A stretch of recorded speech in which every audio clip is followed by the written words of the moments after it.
okukhulu ke ngaphandle kovutho kundikumani kuba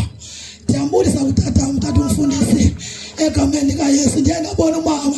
egameni kaYesu ndiyabulisa tata egameni kaYesu ungena senibile tata nomamputhu ka suka eXayifontein egameni kaYesu thanda kakhulu uThixo wami ondenza ndizive ndonwabile noba kube kukhona obekundiphazamisa kodwa enhliziyweni yami ndabe ndihlangana nabangcwele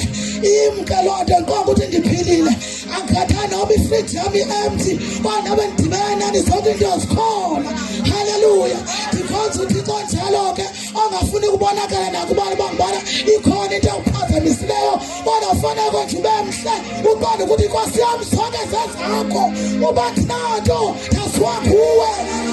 haleluya ndikhonza uThixo njalo ke makhola ongasoze asiyekele onexesha lakhe zonke izinto zinexesha phaa kuye iwe nempumelelo inexesha haleluya uhamba njengemoto ubani nobani unemoto yakhe sungxama wena nobani ukuthi izinto zihamba kakuhle kodwa lidiyotha phambi koThixo ndingula mntu kamakhola ungaceli locela kaninzi uba ndimcelile uThixo ndifuna le nto ngomsonsathetha yona ndiqhubekeka yawuthanda segomeni kaYesu ngoba ndiyayazi kodwa yami yalungiswa kuye haleluya ndizocela kwikwaya haleluya iXayifontein nekwaya haleluya izawumsukisa uThixo wayo ngekwaya haleluya andithi naba uThixo khoyilo haleluya ngoba uThixo akakhombiyilo yena wogithela yena uyavuya uThixo wena kujonga ukuthi yilo lo uThixo kajonga ngaloo nto leyo ujonga nje umntu akaThixo waqhubekekayo haleluya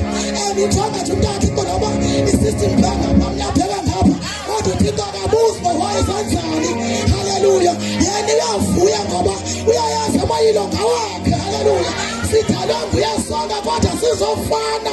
haleluya sonke ngithi akawuhle mancuthu umzimba omnye uzawudinga yakhe endlela so uThixo uyasithanda sisonke haleluya sacela kwikwaya wasemane baphakamaza waseXayifontein